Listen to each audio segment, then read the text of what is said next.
দিলওয়ার হোসেন সাঈদীকে ফাঁসি দেওয়া হয় নাই, জেলখানায় তাকে হত্যা করা হয়েছে। বাংলাদেশে একটা সার্কাস জাতীয় কিছু একটা হচ্ছে।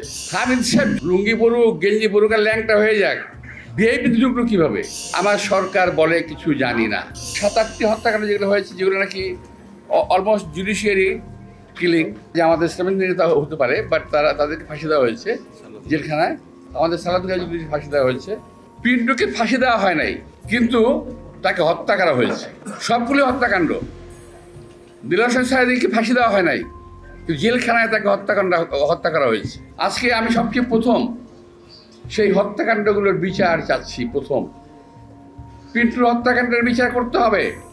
এই সরকারের কাছে আমি এটার দাবি করছি। নইলে আজকে যে মিটিংটা দেখছেন আপনার, ছোট একটা মিটিং, এই মিটিং কিন্তু রাজপথে বড় হবে পিন্টুর বিচারের দাবিতে। এই মিছিল কিন্তু বড় হবে। সুতরাং ওই সময় জেলখানায় যারা ছিলেন, কাদের কারণে পিন্টুকে হত্যা করা হয়েছে, কারা হত্যা করেছে, তাদেরকে খুঁজে বের করে তাদের সাজার ব্যবস্থা করতে হবে। আমি বলছি বিচার এবং সাজা। আমি বলছি না ফাঁসি দিয়ে দেন। বিচার এবং সাজা যার যতটুকু প্রাপ্য তাকে সেটা দিতে হবে। আমরা কয়েকদিন যাবৎ দেখতে পাচ্ছি একটা বাংলাদেশে একটা সার্কাস জাতীয় কিছু একটা হচ্ছে, নাটক জাতীয় কিছু একটা হচ্ছে। আমার কাছে মনে হচ্ছে, আমি বললাম না যে আমি কথাগুলো আটকায় রাখতে পারি না। আমার জানি কেমন একটা বাজে অভ্যাস আছে। আমার কাছে সব কিছু সাজানো নাটক মনে হচ্ছে। এই কদিন আগে দেখলাম, আগে আমরা দেখতাম যে শেখ হাসিনা কিছু করার আগে একটা অপকর্ম কোথাও ঘটাতো, আমরা তারা বুঝতাম যে সে কিছু একটা ঘটনা ঘটাবে, তো একদিকে আমাদের দৃষ্টি নিয়ে যেত আর কাজটা দিক দিয়ে করতো। দেখেন হামিদ সাহেব চলে গেল, কি সুন্দর। হামিদ সাহেব চলে কোন দিক দিয়ে চলে গেল? ভিআইপি দিয়ে। পত্রপত্রিকা দেখলাম উনি নাকি গেঞ্জি পরে, লুঙ্গি পরে, মাস্ক পরে ভিআইপি দিয়ে গেছে। ভাই, লুঙ্গি পরুক, গেঞ্জি পরুক আর ল্যাংটা হয়ে যাক, ভিআইপিতে ঢুকলো কিভাবে? ভিআইপিতে ঢুকে কিভাবে? যদি একান্ত পরিচিত না হয়, কিংবা সেই ভিআইপি লোক না হয়, সে ভিআইপি ট্রিটমেন্ট নিয়ে এয়ারপোর্ট দিয়ে পার হয়ে গেল। আমার সরকার বলে কিছু জানি না। 622 জন আওয়ামী লীগের লোক পার হয়ে গেল, এই সরকার বলে আমরা কিছু জানি না। জানেন কি? এই জানাটা খুব দরকার। আপনারা কি জানেন? এইটা আমাদের জানা দরকার। কি জানেন আপনারা? কিছুই জানেন না। তো এখন সেদিক থেকে নজর ফেরানোর জন্য আরও জানি কি ঘুরতেছে। আমার খুব সন্দেহ হচ্ছে আরও জানি কি ঘুরতেছে।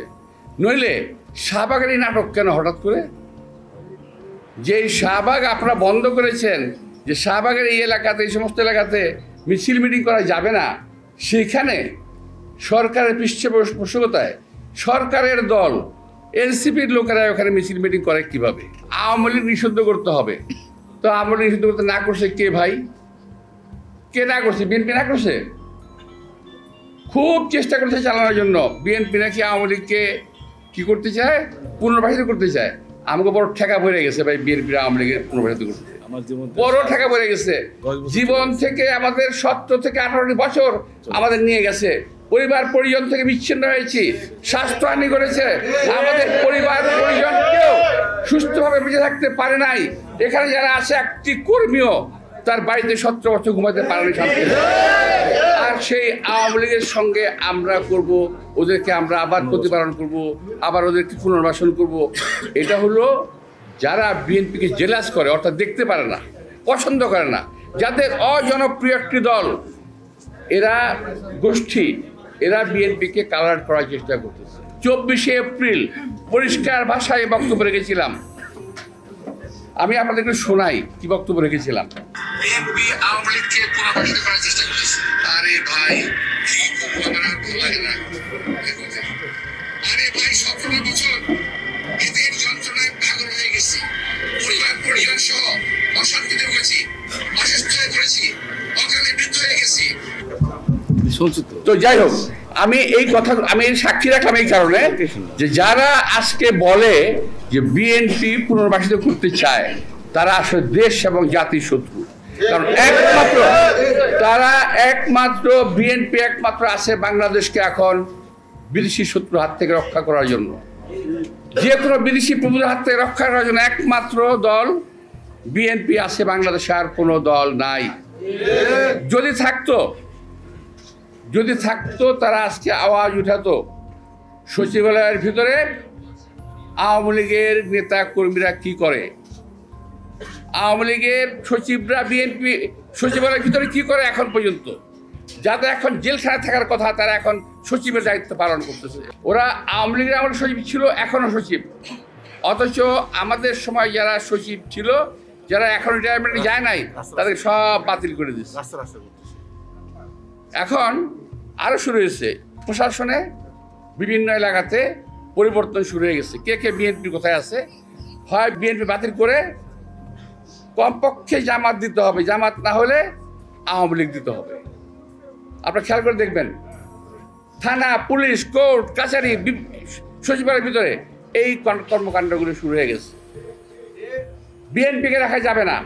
এই যে বিএনপি নিধন আন্দোলন শুরু হয়েছে, তারই একটি বিষয় হলো এইটা, এই যে 622 জন আওয়ামী লীগকে পালিয়ে যেতে দেওয়া, হামিদ সাহেবকে পালিয়ে যেতে দেওয়া, একটা খুনের আসামি হামিদ সাহেব, তাকে পালিয়ে যেতে দেওয়া, এটা হলো এই একটা বিষয়। আরও বিষয় আছে, এই সরকারের মধ্যে অবস্থানরত অনেক উপদেষ্টা যারা বাংলাদেশের নাগরিকই নন, তারা এই দেশ পরিচালনা করতেছেন।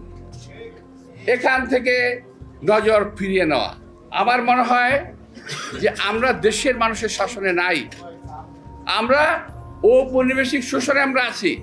নইলে আমি কেন ইচ্ছা করলে সেন্ট মার্টিন যেতে পারি না, আমি কেন ইচ্ছা করলে সাজেক যেতে পারবো না, আমি কেন ইচ্ছা করলে বাগাইছড়ি যেতে পারবো না।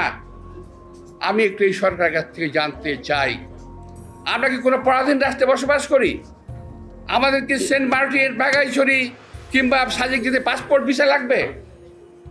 আমি এই সরকারের কাছে স্পষ্ট উত্তর জানতে চাই, ঘটনাটা কি। আমি এটাও বুঝি না, আমার এনসিপির ভাইয়েরা যারা বলতে চান দ্বিতীয় স্বাধীনতা, তারাই সন্দেহের কথা বলছেন না কেন? তারা কেন কথা বলছেন না? আর কেউ যদি আমাকে প্রশ্ন করে আপনি কেন বলছেন, আমি বলছি এই কারণে এই দেশটাকে আমরা যুদ্ধ করে স্বাধীন করেছি। সুতরাং এই দেশটাকে শহীদ রাষ্ট্রপতি জিয়াউর রহমান যুদ্ধ করে দেশটাকে স্বাধীন করেছে, কারো কাছে বিক্রি করে দেওয়ার জন্য নয়। আবার শুনি একটা জায়গায় নাকি করিডোর দেওয়া হবে। কিসের করিডোর? মানবিক করিডোর। আরে ভাই, আবিষ্কার করেন নাকি? আর বিশ্বের কোন ডিকশনারিতে মানবিক করিডোর জায়গা আছে নাকি? কোন ডিকশনারিতে মানবিক করিডোর বলে কোনো শব্দ আছে? আবিষ্কার করেন এক এক শব্দ, যখন যে শব্দ প্রয়োজন সেটা আবিষ্কার করেন। বাংলাদেশের অভ্যন্তরের কোনো করিডোর কিংবা প্যাসেজ দেওয়ার কোনো সুযোগ নাই জনগণের মতামত ছাড়া। জনগণের ভোটের মাধ্যমে নির্বাচিত সরকার সিদ্ধান্ত নেবে তারা কি করবে। আমাদের কোনো ভালো অভিজ্ঞতা আছে, বিশ্বের কোনো দেশ এই করিডোর দিয়ে শান্তিতে নাই। আজকে গাজা শান্তিতে নাই, লিবিয়া শান্তিতে নাই, মিশর শান্তিতে নাই, আফগানিস্তান শান্তিতে নাই। আমার সেক্রেটারি সাহেব ফখরুল ইসলাম আলম সাহেব বলেছেন, এই দেশকে আমরা গাজা বানাতে চাই না। আসলে তাই, আমরা এই দেশকে ফিলিস্তিন গাজা বানাতে চাই না। আমরা এই দেশে আমরা লক্ষ্য করছি অনেক বিদেশিদের আগমন ঘটেছে, সন্দেহভাজন বিদেশিদের আগমন ঘটেছে। বিভিন্ন সময় তারা বিভিন্ন মিশন নিয়ে আসতেছে। আমার ধারণা এই সরকার ইচ্ছাকৃতভাবে এই অপকর্মগুলো করছে। এই সরকারকে আমি আমার কথা বলছি, নিরপেক্ষ ভাবতে আমি পারছি না। তারা কোনো উদ্দেশ্য পারপাস সার্ভ করতেছে এই সরকার কোনো পরিস্থিতিতেই গণবান্ধব কিংবা দেশপ্রেমিক সরকার নয়। আমি পরিষ্কার ভাষায় এটা বলতে চাই। আমার দেশের সার্বভৌমত্ব নিয়ে প্রশ্ন উঠবে কেন? যদি এই সরকারকে প্রমাণ করতে হবে তার দেশপ্রেমিক সরকার, আমার প্রশ্নগুলোর জবাব দিয়ে, আমার প্রশ্নগুলোর সঠিক জবাব পাওয়ার পরে আমাকে যে শাস্তি যেখান থেকে দেওয়া হবে আমি মাথা পেতে নেব। আরও অনেক রাজনৈতিক দল আছে বিএনপি ছাড়া, অন্য কেউ এই করিডোর নিয়ে কোনো কথা বলছে না। কেন ভাই? কী কারণে? জামাত ইসলাম কথা বলে না কেন? অন্যান্য যে বিভিন্ন পীর সাহেবেরা আছেন ওনার কথা বলেন না কেন? আবার বিএনপির বিরুদ্ধে কথা বলার সময় এক হয়ে যান। এটা কেমন কথা হলো? অর্থাৎ বিএনপিকে শেষ করতে পারলেই বাংলাদেশটাকে লুটে পুটে আবারও খাওয়া যাবে আওয়ামী লীগের মতো। তো ইনশাআল্লাহ এই বিএনপিকে কোনো সরকার বহু চেষ্টা করে শেষ করতে পারে নাই। কথা বলতে হবে নিজের দেশের পক্ষে, কোন দেশের বিপক্ষে গেল সেটা আমার দেখার বিষয় না। আমি এই কথা বললে অমুক দেশ রাগ করবে, আমি এই কথা বললে অমুক দেশ রাগ করবে, এটা ভাবার আমার কোনো প্রয়োজন নাই কোনো একজন দেশপ্রেমিক নাগরিকের। আমি দেশপ্রেমিক, আমি আমার দেশের কথা বলবো, আমি দেশপ্রেমিক, আমি আমার দেশের স্বার্থের কথা বলবো, আমি দেশপ্রেমিক, আমার দেশের জনগণের কথা বলবো। আমি অন্য কোনো কারো কথা ভাবতে আমি রাজি নই, অন্য কারো রক্তচক্ষুতে আমি ভীত হতে রাজি নই। এভাবে আমি জানি যে আমার এই বক্তব্যের পরে অনেক আলোচনা হবে, অনেক সমালোচনা হবে, হতে পারে বিভিন্ন জায়গায় হবে, বিভিন্ন সময় হবে, আমি জানি এটা জেনেই আমি আজকের বক্তব্য এত চিন্তা করে আমি কখনো বক্তব্য দিই না। আজকের বক্তব্যে আমি চিন্তা ভাবনা করিয়ে দিয়েছি, এরপর পরে কী হবে আল্লাহ জানেন, আপনারা দোয়া করবেন।